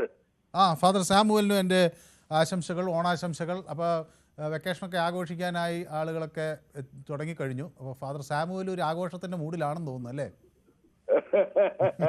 ആഘോഷത്തിൽ തന്നെ നമ്മൾ ആഘോഷിക്കണമല്ലോ. പിന്നെ ജീവിതം ഒരു ആഘോഷമാക്കുക എന്ന് മോഹൻലാൽ പറഞ്ഞ പോലെ എല്ലാം ആഘോഷമാക്കുക, ചെറിയ ചെറിയ കാര്യങ്ങൾ പോലും വലിയ വലിയ ആഘോഷങ്ങളാക്കുക. അപ്പൊ ജീവിതം തന്നെ. എനിക്ക് 19 വയസ്സായി. അപ്പം ആഘോഷിക്കാൻ ഇനി അധിക വർഷങ്ങൾ ഉണ്ടാവൂല്ല. അങ്ങനെ കരുതേണ്ട കാര്യമില്ല. തക്കത്തിൽ വിജയിക്കുക. അങ്ങനെ കരുതേണ്ട കാര്യമില്ല. ശ്രീ ഫാദർ സാമുവൽ ഞങ്ങളോടൊപ്പം എല്ലാ കാലത്തും ഉണ്ടാവും എന്നുള്ള പൊതുവേദിയിൽ സ്ഥിരം പ്രേക്ഷകരായി ഉണ്ടാവും എന്നുള്ള വലിയ വിശ്വാസത്തിലാണ്. 80 വയസ്സൊന്നും ഒരു വയസ്സല്ല, 80 years യങ് എന്നാണ് ഇപ്പൊ പറയുന്നത് അല്ലേ? ആയിക്കോട്ടെ, സന്തോഷം. പിന്നെ വികസനം ജനത്തിനറിയാം എന്താ ഇപ്പത്തെ വികസനം എന്ന്. വികസനം ഇല്ലാന്ന് ഞാൻ പറയുന്നില്ല, വികസനം ഉണ്ട്. പക്ഷേ അത് സാധാരണക്കാരനെ കൂടി കണക്കിലെടുത്തിട്ടാണോ എന്നും ചിന്തിക്കണം. ഇനി ഫയലുകള് സെക്രട്ടേറിയറ്റിൽ മറ്റൊക്കെ ഇട്ടിക്കിടക്കുന്ന എല്ലാവർക്കും അറിയാം. അത് പിന്നെ ചാനലിൽ തന്നെ സംപ്രേഷണം ചെയ്തിട്ടുണ്ട് എന്താ സത്യാവസ്ഥ എന്ന്. അതിനൊക്കെ ഒരു പരിഹാരം കണ്ടെത്തിയാൽ നല്ലത്. നോക്കാം നമുക്ക്. ഏതായാലും ഈ അവസാന ഘട്ടത്തിലാകുമ്പോൾ ഫയലുകളൊക്കെ വളരെ വേഗത്തിൽ നീങ്ങുന്ന ഒരു സാഹചര്യം തെരഞ്ഞെടുപ്പിന്റെ ഇലക്ഷൻ ഇയറിൽ വരുമ്പോൾ കാണാറുണ്ട്. നോക്കാം നമുക്ക് എന്ത് സംഭവിക്കുന്നത്. അനിൽകുമാർ എന്നോടൊപ്പം ചെയ്തത്. Samuel, thank you so much for joining us. Anilkumar ആലപ്പുഴയിൽ നിന്നാണ് വിളിക്കുന്നത്. അനിൽകുമാർ ആലപ്പുഴയിൽ എവിടെ നിന്നാണ് വിളിക്കുന്നത്? നമസ്കാരം, വള്ളികുന്നത്തുനിന്നാണ്. യെസ്, ശ്രീ അനിൽകുമാർ. ഞാൻ ഈ അനിൽകുമാർ എന്നുള്ളൊരു പൊതുപേരായതുകൊണ്ട് ആലപ്പുഴ എന്ന് കേൾക്കുന്നത് കൊണ്ട് എവിടത്തെ അനിൽകുമാർ എന്ന് അറിയാൻ വേണ്ടി ചോദിച്ചത്. അപ്പോൾ ശ്രീ അനിൽകുമാറിന് എന്ത് തോന്നുന്നു? അനിൽകുമാർ, ഈ വികസനം കൂടുതലായിട്ടുണ്ട് കേരളത്തിൽ. മൊത്തം വികസിച്ച് ഇനി ഒന്നും വികസിക്കാനില്ല. കാരണം റെയിൽവേയുടെ ആയാലും KSRTCയുടെ ആയാലും എല്ലാ ചാർജ്, രജിസ്ട്രേഷൻ ഫീസ്, വസ്തുവിന്റെ രജിസ്ട്രേഷൻ ഫീസ് എല്ലാ മേഖലയിലും വികസിപ്പിച്ച് കേരളം പോലെ വികസനത്തിന്റെ പാതകൾ. ഇപ്പൊ കഴിഞ്ഞ ആഴ്ച തന്നെ ഒരു വണ്ടികളുടെ രജിസ്ട്രേഷൻ ഫീസ് കൂട്ടിയിട്ടുണ്ട്. അതുപോലെ എല്ലാ മേഖലയിലും വികസിച്ചിട്ടുണ്ട്. അല്ല, ഞാൻ ചോദിക്കട്ടെ, അനിൽകുമാർ എന്ത് മേഖലയിൽ ജോലി ചെയ്യുന്ന ആളാണ്? ഞാൻ കൃഷി മേഖലയിലാണ്. കൃഷിയിലാണ് അല്ലേ? അതെ. അപ്പൊ വരുമാനം വർദ്ധിക്കുന്നില്ല, ചെലവ് കൂടുന്നു, അതാണോ പ്രശ്നം? വരുമാനം എന്ന് പറയുന്നത് ചെലവ് കൂടുക എന്ന് പറഞ്ഞാൽ അരിക്ക് 50 രൂപ കൊടുക്കണം. അല്ല, കൃഷിക്കാരൻ സ്വന്തമായി അരി ഉണ്ടാക്കുന്നുണ്ടോ അതോ വാങ്ങുകയാണോ? അല്ല, വാങ്ങിയല്ല ജീവിക്കാൻ ഒക്കും. നമ്മളൊക്കെ കർഷക ഗവൺമെന്റ് ആണ് ഇത്. കർഷകരെ. അല്ല, അപ്പൊ അനിൽകുമാർ എന്താ കൃഷി ചെയ്യുന്നത്? നെല്ലാണോ വാഴ എന്താ കൃഷി ചെയ്യുന്നത്? അല്ലേ, ഞാൻ കപ്പയും വാഴയൊക്കെ കൃഷി ചെയ്യുന്നത്. അപ്പൊ ആലപ്പുഴ ജില്ലയിൽ എത്രയോ ആത്മഹത്യകള് നെൽകർഷകർ തന്നെ എത്രയോ പേര് ആത്മഹത്യ ചെയ്യുന്നു. അവര് അധ്വാനിച്ചു കൊടുക്കുന്ന നെല്ല് കൊടുത്തിട്ട് അവസാനം ലോണ് ആയിട്ട് കാശെടുക്കേണ്ട ഒരു സ്ഥിതിയാ. അപ്പം കൃഷി മേഖലയിൽ ആരെങ്കിലും എത്തുമോ? ഇപ്പം കൃഷിഭൂമി ഉള്ളത് തന്നെ ആരും കൃഷി ചെയ്യാറില്ല. പിന്നെ വികസനം എന്ന് പറഞ്ഞാൽ നവകേരള സദസ് കഴിഞ്ഞ വർഷം നടത്തിയതാണല്ലോ.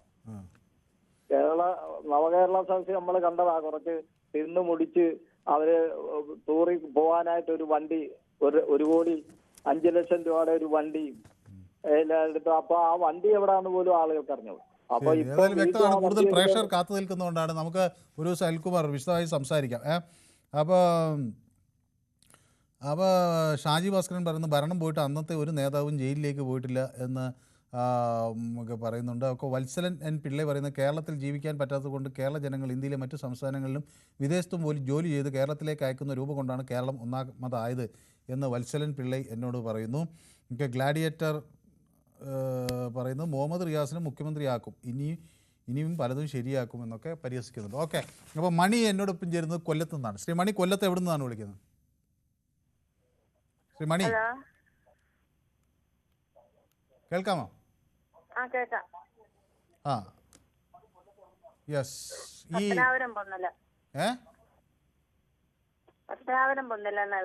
പത്തനാപുരത്ത് നിന്നാണ് വിളിക്കുന്നത്. ഞങ്ങളൊരു കടയ്ക്ക് അപേക്ഷിച്ചായിരുന്നു കേട്ടോ. സ്വയം തൊഴില. എന്റെ മോള് പ്രീതയാ. പക്ഷെ കടയൊക്കെ ഞങ്ങക്ക് കച്ചവടം തുടങ്ങിയിട്ടുണ്ടായിരുന്നു. അത് ഇവിടെ എന്റെ അച്ഛന് വയ്യാതെ കിടക്കുമായിരുന്നു. വയ്യാതെ കിടന്നു ചായലോട് ആശുപത്രി കൊണ്ടുവന്ന് ഓപ്പറേഷനൊക്കെ ചെയ്ത് അപ്പൊ അഡ്വാൻസ് കൊടുത്ത പൈസയൊക്കെ വാങ്ങിച്ച് ഓപ്പറേഷനൊക്കെ കൊടുത്ത. ഇപ്പൊ ഞങ്ങൾക്ക് ഒരുപാട് കടങ്ങളായി, ഒരുപാട് പൈസയായി. അതുകൊണ്ട് ഞങ്ങൾക്ക് കട നടത്താനുള്ള വരുമാനം ഇല്ല. ആ പൈസ ഞങ്ങളുടെ കയ്യിൽ നിന്ന് ചെലവായതുകൊണ്ട് ഞങ്ങൾക്ക് കട നടത്താനുള്ള പൈസ ഇല്ലാത്തതുകൊണ്ട് ഞങ്ങൾ ആകെപ്പാടെ ബുദ്ധിമുട്ടായിട്ടിരിക്കുക. എന്റെ അച്ഛനാണെങ്കിൽ രോഗിയായി ഞങ്ങൾ ആശുപത്രിയിൽ പോയിക്കൊണ്ടിരിക്കുക. എപ്പോഴും ചെക്കപ്പും ഒക്കെ വേണം. ലിവറിന് വീക്കം വന്ന അച്ഛനാ. അപ്പൊ അതിന് ചികിത്സിക്കാനുള്ള പൈസ ഇല്ല. ഞങ്ങൾ കടയുടെ കാര്യങ്ങളും നഷ്ടപ്പെട്ടു പോയി. അതെങ്ങനെങ്കിലും ഞങ്ങൾക്ക് സാധിച്ചു തരണം എന്ന് ദയവായി ഞങ്ങൾ അപേക്ഷിക്കുക. ഓക്കെ, ഏതായാലും എനിക്കൊരു ചെറിയ ഇടവേള അനിവാര്യമാണ്. അപ്പോൾ ആ ഒരു ഇടവേളയ്ക്ക് ശേഷം നമുക്ക് വീണ്ടും കാണാം. Short break.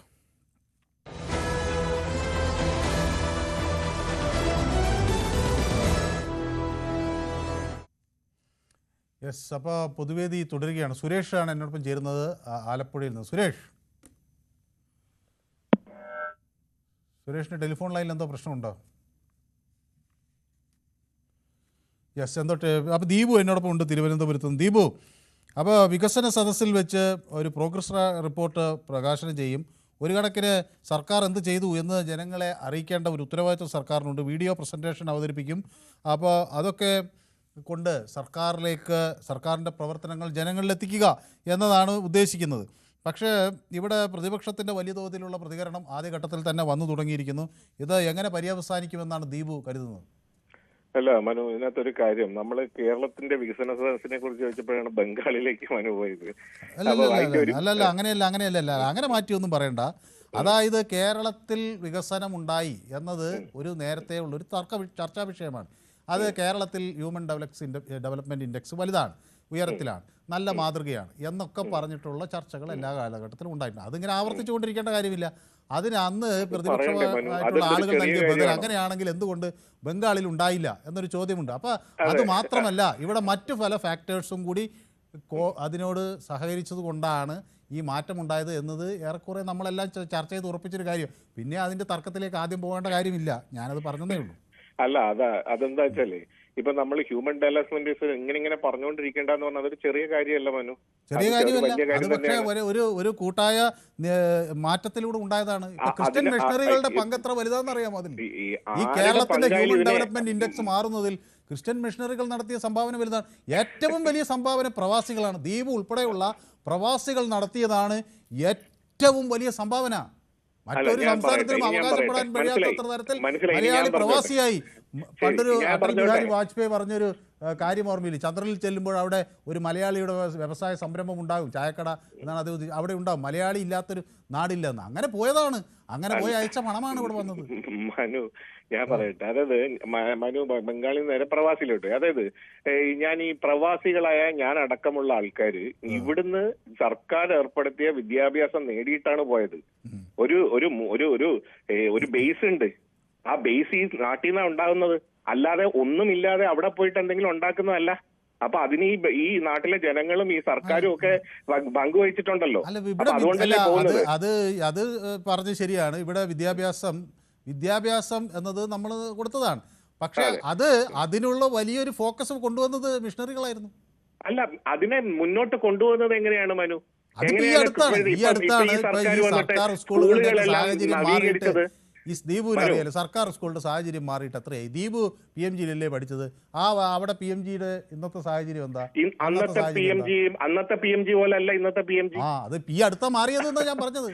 അതാ പറഞ്ഞത്, അതാരാണ് മാറ്റുന്നത്? ഈ സർക്കാരല്ലേ. നമ്മൾ ഇതൊന്നുമല്ല മറ്റെന്തോ ആണ് എന്ന് പറഞ്ഞുകൊണ്ട് ഒരു കാര്യമില്ല മനു, കേട്ടോ. അതല്ല അതിന്റെ കാര്യം. പിന്നെ ബംഗാളിലെ ഒരു കാര്യം കൂടെ പറഞ്ഞോട്ടെ.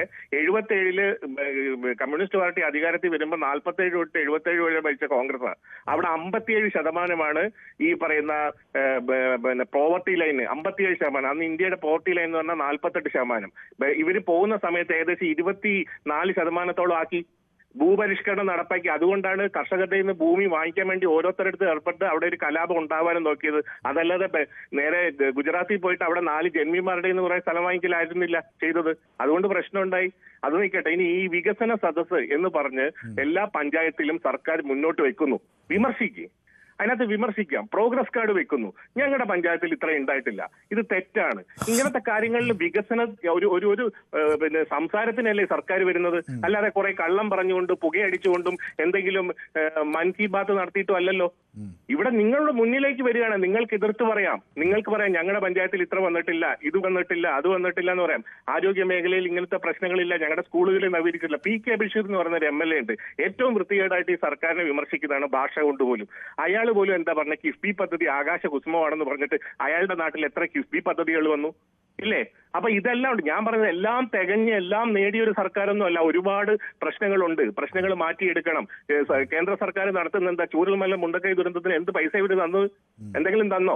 അങ്ങനെയൊക്കെ ഉള്ള ഒരു സാഹചര്യത്തിൽ ഇങ്ങനെ മുന്നോട്ട് കൊണ്ടുപോകണം. ആ വികസന സദസ്സിൽ നിങ്ങൾക്ക് വിമർശിക്കാം. പ്രോഗ്രസ് കാർഡിൽ ഇത് ഇന്ന കാര്യങ്ങൾ ചെയ്തിട്ടുണ്ട് എന്ന് അവർ പറയുന്നു. അവർക്കത് പറയാനുള്ള അധികാരമില്ലേ? അതിന് കുറെ കളിയാക്കൽ, അങ്ങനെ കൊണ്ടുപോയി ഇങ്ങനെ കൊണ്ടുപോയി, ആര് കൊണ്ടുപോയി, എങ്ങനെ അങ്ങനെ കൊണ്ടുപോയ കണക്ക് പറയാനാണെങ്കിൽ കഴിഞ്ഞ ദിവസമല്ലേ ക്യാമറയുമായി ബന്ധപ്പെട്ടുകൊണ്ട് രണ്ടുത്തിനെയും ഓടിച്ചത്, ഈ സതീശനെ രമേശനെ ഓടിച്ചില്ലേ കോടതി കണ്ടം വഴി. അപ്പൊ ഒരു വിമർശനം അവർ ഉന്നയിക്കുന്നത് ഈ തെരഞ്ഞെടുപ്പിന് തൊട്ട് മുന്നേ മാത്രം ഇങ്ങനെ വരുമ്പോ അതൊരു തെരഞ്ഞെടുപ്പിന് വേണ്ടിയാണെന്ന് തോന്നുന്നുണ്ടാവും. പ്രോഗ്രസ് കാർഡ് എല്ലാ വർഷവും കൊടുക്കുമായിരുന്നില്ലേ മനു? പക്ഷേ ഇത് ഈ കേരള സദസ്സും ഇതിപ്പോ അടുത്ത അത് വരണ്ടേ? അതൊരു പൊളിറ്റിക്കൽ പാർട്ടിയുടെ ഭാഗമായിട്ടാണ് സർക്കാർ വരുന്നത്. അപ്പൊ സർക്കാരിന് അവസാന വർഷം ആകുമ്പോൾ സർക്കാരിന് പറയേണ്ട കാര്യങ്ങളുണ്ടെന്ന്. അപ്പം പറയേണ്ട നവകേരള സദസ്സുമായി ബന്ധപ്പെട്ട് എന്താ അന്ന് ഒരു വികസനവും ഒരു കാര്യങ്ങളും പറയില്ല. സർക്കാരിനെ വെറുതെ വിമർശിച്ചുകൊണ്ടിരിക്കുന്നു. കേന്ദ്ര സർക്കാർ ആക്രമിക്കുന്നു. അത് പുറത്തു പറയാൻ ജനങ്ങളുടെ ഇടയിലേക്ക് രാഷ്ട്രീയ പാർട്ടിക്കാരായ സർക്കാർ ഇറങ്ങി. എന്താ ഇതിനകത്ത് തെറ്റുള്ളത്? ഈ ഇവിടെ നമ്മുടെ പിന്നെ ഉമ്മൻചാണ്ടി ജനബങ്ക് സമ്പർക്ക എന്തൊക്കെ ഉണ്ടാക്കിയില്ലേ, അതിന് എത്ര ചെലവായി, എത്ര പൈസ കൊടുത്തു, ആ കണക്കൊന്നും മനു പുറത്തു വിട്ടെ. അപ്പം ഇതെല്ലാം അത് ജനപങ്കാളിത്തം ഉണ്ടായി. ഏത് കിടക്കാൻ വയ്യാത്തവരെല്ലാം ഇവിടെ വരണമായിരുന്നു. ഇന്നത് വേണ്ട. കിടക്കാൻ വയ്യാത്തവരെ ഉന്തിത്തള്ളി എല്ലാവരെയും കൊണ്ടുവന്ന് മുന്നിൽ ഇട്ട് കൊടുത്താലേ ഉമ്മൻചാണ്ടി 2000-3000 കൊടുക്കുള്ളായിരുന്നു. ഇപ്പൊ അത് വേണ്ട. അതൊരു വികസനം തന്നെയാ. അതൊരു വികസനം തന്നെ. ഇവിടെ 6 ലക്ഷം പേർക്ക് വീട് കൊടുത്തില്ലേ, ഇനിയും കൊടുക്കുന്നില്ലേ? ഇത് എങ്ങനെയാണ്? ഇത് നമ്മളൊരു വീട് കൊടുത്തു എന്ന് അന്നത്തെ കാലത്ത് പറയുന്നത് എങ്ങനെയാ? കുറച്ച് പൈസ, അതായത് 1 ലക്ഷം രൂപ കൊടുത്തു അല്ലെങ്കിൽ 75,000 കൊടുത്താൽ വീടായി എന്നുള്ള സങ്കല്പമാണ്. ഇന്ന് അതല്ല. കൂട്ടിച്ചേർത്തുകൊണ്ട് ജനങ്ങളെയും കൂടെ ചേർത്തുകൊണ്ട് ആ നാട്ടുകാരെയും കൂടെ ചേർത്തുകൊണ്ടാ ഒരു മുന്നോട്ട് പോകുന്നത്. ഇതൊന്നും കാണുന്നില്ലേ? എന്നിട്ട് ഇവിടെ കിടന്നിട്ട് എന്നാ അഴിമതിയുടെ എന്തെങ്കിലും ഒന്ന് ഇവര് പറയട്ടെ തന്നെ. ഈ സർക്കാർ നടത്തിയ അഴിമതി 9-10 വർഷമായില്ലേ? ഏതെങ്കിലും ഒന്ന് ഈ ന്യൂസ് 18 പൊതുവേദിയിൽ വന്നിട്ട് തെളിവ് സഹിതം പറയട്ടെ. ഒന്നും പറയാതെ വന്നിരുന്നുകൊണ്ട് പിന്നെ അങ്ങനെയാണ് ഇങ്ങനെയാണെന്ന് പറഞ്ഞത്. ബംഗാളിലെ കാര്യം പറഞ്ഞു കഴിഞ്ഞാൽ ഇവിടുത്തെ ജനതയെ പോലെയല്ല അവിടുത്തെ ജനത. അവിടെ എന്തുമാത്രം നേരത്തെ സ്വാതന്ത്ര്യത്തിന് മുമ്പും വർഗീയ കലാപങ്ങളാൽ പാടുപെട്ട് കിടന്ന ഈ ബംഗാളിൽ കമ്മ്യൂണിസ്റ്റ് പാർട്ടി ഭരിക്കുമ്പോൾ ഏത് വർഗീയ കലാപം ഉണ്ടായത്? അല്ല, അതേപോലെ തന്നെയാണ് നമ്മളും ഇതിനെ ഈ ഹ്യൂമൻ ഡെവലപ്മെന്റ് ഇൻഡെക്സ് എന്ന് പറയുമ്പോൾ മറ്റു ഉത്തരേന്ത്യൻ സംസ്ഥാനങ്ങളിലാണല്ലോ നോക്കുന്നത്. അപ്പോൾ ബംഗാളിലെ പോലെ തന്നെ അതിനേക്കാൾ തീവ്രമായ വർഗീയ കലാപങ്ങളുള്ള നാടാണ് ഉത്തർപ്രദേശ്. മറ്റുള്ള ജനസംഖ്യയുടെ കാര്യത്തിൽ ആ വലിയ പ്രശ്നം മാത്രമല്ല, ഇംഗ്ലീഷുകാർ നേരിട്ട് ചൂഷണം ചെയ്ത് അവിടെ നിന്ന് കൊള്ളയടിച്ച് കൊണ്ടുപോയ ഇപ്പൊ ബീഹാർ പോലുള്ള സ്ഥലങ്ങൾ, പാടലിപുത്ര എന്ന് വലിയ ഒരു കാലത്ത് ഈ നാട്ടിൽ ലോകത്തെ തന്നെ പ്രശസ്തമായ ഒരു ഉൽപാദന കേന്ദ്രം, വലിയ സംസ്കാരമുണ്ടായിരുന്ന ബീഹാർ പിന്നീട് ബ്രിട്ടീഷ് കാലഘട്ടം കഴിഞ്ഞപ്പോഴേക്കും എങ്ങനെയായി മാറി? പറഞ്ഞപ്പോ പറയാം, നമ്മുടെ ഇവിടുന്ന് 1 രൂപ കൊണ്ടുപോകുമ്പോൾ 25 പൈസയാണ് തിരിച്ചു തരുന്നത്. എന്നാൽ അവിടെ പോകുമ്പോഴോ 75 പൈസ മുമ്പ് 7.5 രൂപ ഓളം അത്രത്തോളം വ്യത്യാസത്തിലാണ് അവിടെ കൊടുക്കുന്നത്. ഉത്തർപ്രദേശിന് കൊടുക്കുന്നത് എത്രയാ? അവിടെ എല്ലാരും നന്നായിട്ട് മതി, കേരളത്തിലുള്ളവർ നന്നായി മതി എന്നാ പറയുന്നത്. ഈ അടുത്ത കാലത്ത് തുടങ്ങിയതല്ലേ? ഞാൻ ഹ്യൂമൻ ഡെവലപ്മെന്റ് ഇൻഡെക്സ് ഉയരത്തിലായിട്ട് എത്രയോ കാലങ്ങളായി. ഇതൊക്കെ ഇപ്പൊ അടുത്ത കാലത്തുള്ള സംഭവങ്ങളല്ല. അന്ന് ഇത്രയും പ്രശ്നങ്ങളൊക്കെ അവിടെ ഉണ്ടായിരുന്നു, അവിടെ ഭയങ്കര പ്രശ്നങ്ങളായിരുന്നു എന്നൊക്കെ പറയുമ്പോൾ സർക്കാർ ഇപ്പോഴും പമ്പ് ചെയ്തോണ്ട് ഇരിക്കുക. എന്നിട്ട് നന്നാവണ്ടേ? എന്നിട്ട് വികസന സദസ്സ് നിങ്ങൾക്ക് വിമർശിക്കാനുള്ള വേദിയാണെന്നേ. നിങ്ങൾ അങ്ങനെ കാണാത്ത എന്താ? ഞാൻ പറഞ്ഞത് മനുവിനെ അല്ല കേട്ടോ. വികസന സദസ്സ് എന്ന് പറയുന്നത് നിങ്ങൾക്ക് വിമർശിക്കാനുള്ള വേദിയാ. ആ വിമർശന സദസ്സിലേക്ക് നിങ്ങൾ ഓരോരോ കാര്യങ്ങൾ എടുത്തു വെച്ച് സർക്കാരെ ഇത് പരാജയമാണ്, സർക്കാരെ ഇത് പരാജയമാണെന്ന് പറയൂ, ജനങ്ങൾ കേൾക്കട്ടെ. നോക്കാം എന്താണ് KPCC പ്രസിഡന്റ് ഇത് കേൾക്കുന്നുണ്ടെങ്കിൽ ഒരുപക്ഷെ അദ്ദേഹം അതും കൂടി പറയട്ടെ. ദീപു പറഞ്ഞ പോലെ ഇതാണ് പരാജയം. ഓക്കെ, മൈക്കിൾ എന്നോടൊപ്പം ഇടുക്കിയിൽ നിന്ന് ചേരുന്നുണ്ട്. മൈക്കിൾ. നമസ്കാരം. നമസ്കാരം. ഇടുക്കിയിൽ എവിടെ മൈക്കിൾ വിളിക്കുന്നത്? ഞാൻ ഇടുക്കിയിൽ നിന്ന് പീരിമേട്ടിൽ നിന്നാണ്, അടച്ചുപൂട്ടിയ ഒരു തോട്ടത്തിൽ നിന്നാണ് വിളിക്കുന്നത്, ചീന്തലാണ്. പീരിമേട് എനിക്ക് വളരെ ഇഷ്ടപ്പെട്ട ഒരു സ്ഥലമാണ്. കാരണം എനിക്ക് വളരെ ഇഷ്ടപ്പെട്ട ഒരു നേതാവാണ് ഈ അടുത്ത് അന്തരിച്ച അദ്ദേഹം. പാവപ്പെട്ട, അതായത് നമ്മുടെ പെർമനന്റ് അപ്പോയിന്റ്മെന്റ് ഓർഡർ ഒന്നും ഇല്ലാത്ത പ്രാദേശിക തലത്തിലൊക്കെ ജോലി ചെയ്യുന്ന മാധ്യമപ്രവർത്തകർക്ക് വേണ്ടി വലിയ തോട്ടം തൊഴിലാളികൾക്ക് വേണ്ടിയിട്ട് വർഷങ്ങളായി പ്രവർത്തിക്കുന്ന ഒരു സഖാവാണ്. അത് പക്ഷേ പലതും പുറത്തു വന്നിട്ടുണ്ട്. ഇത് ആരും അറിയാത്തൊരു കാര്യമാണ്. പാവപ്പെട്ട ഈ ചെറിയ ഗ്രാമങ്ങളിലൊക്കെ ജോലി ചെയ്യുന്ന മാധ്യമപ്രവർത്തകർക്ക് ഒരു ക്ഷേമ നിധി ഏർപ്പെടുത്തുന്നതിന് വേണ്ടി മുൻകൈ എടുത്തു. വളരെ ചെയ്യാൻ പറ്റുന്ന കാര്യങ്ങൾ മുഴുവൻ ചെയ്യുന്ന ഒരാളാണ്, ആത്മാർത്ഥതയോടെ ചെയ്യുന്ന ഒരാളാണ്. അതെ അതെ, നമ്മളെ വിട്ട് അത് പോയതാണ്, ഒരു വലിയൊരു നഷ്ടമാണ്. അതെ. അപ്പൊ പീരിമേട്ടിൽ പൂട്ടിയ തോട്ടത്തിൽ നിന്നാണ് വിളിക്കുന്നത്. അതെ അതെ, അടച്ചുപൂട്ടിയ പീരിമേട്ട് ടീ കമ്പനി എന്ന് പറഞ്ഞ തോട്ടത്തിൽ 25 വർഷമായി അടച്ചുപൂട്ടിയിട്ട് ആ തോട്ടത്തിൽ നിന്നാണ് വിളിക്കുന്നത്. അപ്പൊ അങ്ങ് എന്താ ജോലി എന്താ ചെയ്യുന്നത്? ഉപജീവനം? ഉപജീവനം നമ്മള് സ്ഥിരം തൊഴിലാളിയായിരുന്നു, ഇപ്പൊ നമ്മൾ കൂലിപ്പണിക്ക് പോവുകയാണ്. അത് ശരി. അവിടെ ഇരുന്നാണ് വിളിക്കുന്നത്. ഞാൻ എപ്പോഴും എന്നും കേൾക്കുന്ന ഒരു ചാനൽ ഇതാണ്, ഇതിൽ പങ്കെടുക്കുന്നതാണ്. എനിക്ക് വളരെ ഇഷ്ടമാണ്. കാരണം ഈ സാധാരണക്കാരുടെ അഭിപ്രായം കേൾക്കുന്ന ഒരു ചാനൽ ഉണ്ടെങ്കിൽ ഇത് മാത്രമേ ഉള്ളൂ, സാധാരണക്കാരന്റെ. ഇപ്പൊ എനിക്കും പറയാം എന്റെ അഭിപ്രായം. മറ്റേത് അങ്ങനെയല്ലല്ലോ, കുറെ ബുദ്ധിജീവികളെ വിളിച്ചിരുത്തി അങ്ങോട്ടും ഇങ്ങോട്ടും പറയുന്നല്ലാതെ പൊതുവായ കാര്യങ്ങൾ നമ്മൾ അറിയുന്നില്ലല്ലോ. അപ്പൊ ശ്രീ മൈക്കിൾ എന്ത് കരുതുന്നു? ഈ വികസന സദസ്സ് എങ്ങനെ പര്യവസാനിക്കും ശ്രീ മൈക്കിൾ? ഈ വികസനം എന്ന് പറയുന്നത് നമ്മൾ ഇപ്പൊ 1 വർഷമോ 2 വർഷമോ 100 വർഷവും കൊണ്ട് തീരുന്നതല്ല. വികസനം ഇങ്ങനെ 100 വർഷം കഴിഞ്ഞാലും നമ്മൾ ഇത് തന്നെ ചർച്ച ചെയ്യും. വികസനം വേണമെന്നാണ് എപ്പോഴും പറയുന്നത്. പക്ഷെ നമുക്ക് ഈ വികസനം ചെയ്തവർക്ക് വികസന ഇത് നടത്താം. കാരണം എനിക്ക് തോന്നുന്നത് ഇപ്പൊ ഞാനിവിടെ ഇരുന്ന് നോക്കുമ്പോൾ കുറെ കാലം ഈ കാലഘട്ടത്തിലേക്ക് വികസനമാണല്ലോ നമ്മുടെ നാട്ടിന് വേണ്ടത്. പക്ഷെ അത് കുറെ കൂടുതൽ നടന്നിട്ടുണ്ടെന്നാണ് അങ്ങ് വരുന്നത് അല്ലേ? നടന്നിട്ടുണ്ട്, കൂടുതൽ നടന്നു. കാരണം ഇതിലും കൂടുതൽ നടക്കേണ്ട ഒരു കാലമൊക്കെ ഉണ്ടായിരുന്നു. അപ്പൊ ആ കാലത്തൊക്കെ നമ്മൾ നിരീക്ഷിച്ചപ്പം അങ്ങനെ നടന്നിട്ടില്ല. കൂടുതൽ വികസനം നടന്ന സമയമാണ് അല്ലേ? ഏതായാലും ശ്രീ മൈക്കിൾ, നമ്മുടെ പൊതുവേദിയുടെ സമയം അവസാനിച്ചു. പക്ഷേ എനിക്ക് വളരെ സന്തോഷം, അങ്ങ് സ്ഥിരം പൊതുവേദി കാണുകയും ഇതിലേക്ക് ഇന്ന് വിളിക്കുകയും ചെയ്തു. അപ്പൊ നമുക്ക് പീരിമേട്ടിൽ നിന്ന് വിളിച്ചപ്പോൾ എന്ന് പറഞ്ഞപ്പോൾ എനിക്ക് അതിയായ സന്തോഷം തോന്നി. ഞാൻ നമ്മുടെ വാടൂർ സോമൻ സഖാവിനെ ഒന്ന് ഓർക്കുകയും ചെയ്തു. ഞാനുമായി അദ്ദേഹത്തിന് ഒരു അടുപ്പം ഉണ്ടായിരുന്നു, സഹായിച്ചിരുന്നു. എന്റെ വ്യക്തിപരമായിട്ടല്ല, മറ്റു ചില ആളുകളുടെ, പാവപ്പെട്ട ആളുകളുടെ കാര്യങ്ങൾക്ക്. അല്ലല്ല, എല്ലാരെയും സഹായിക്കുന്ന ഒരു ആളാണ്, എല്ലാരെയും സഹായിക്കുന്ന, വളരെ എന്ത് പറയണമെന്ന് അറിയില്ല, നല്ലൊരു മനസ്സിന് ഉടമയായിരുന്നു. ഓക്കെ, അപ്പൊ ഞങ്ങൾ ഏതായാലും ഈ വിഷയം ഞങ്ങൾ യൂട്യൂബിലും പ്രേക്ഷകർക്ക് മുന്നിൽ ചർച്ച ചെയ്തിരുന്നു. യൂട്യൂബിൽ ഞങ്ങൾ പ്രേക്ഷകരോട് ചോദിച്ചത്, ഈ വികസന സദസ്സ് രാഷ്ട്രീയ നാടകമെന്ന കോൺഗ്രസിന്റെ അഭിപ്രായം ശരിയാണോ എന്ന് ചോദിക്കുമ്പോൾ അത് യെസ് എന്നാണ് 87% ആളുകൾ പറയുന്നത്. നോ എന്ന് 13% ആളുകളും ആ അഭിപ്രായം പങ്കുവയ്ക്കുന്നു. പക്ഷേ നമുക്ക് ഇതിൻ്റെ പോളിംഗ് തുടർന്നുകൊണ്ടേയിരിക്കും. അപ്പോൾ ഏതായാലും ഇന്നത്തെ പൊതുവേദി ഇവിടെ സമാപിക്കുകയാണ്. നാളെ മറ്റൊരു വിഷയവുമായി വീണ്ടും കാണാം. അല്പസമയത്തിനകം നിങ്ങൾക്കൊപ്പം MG രേണുക ചേരും. വൈകുന്നേരം.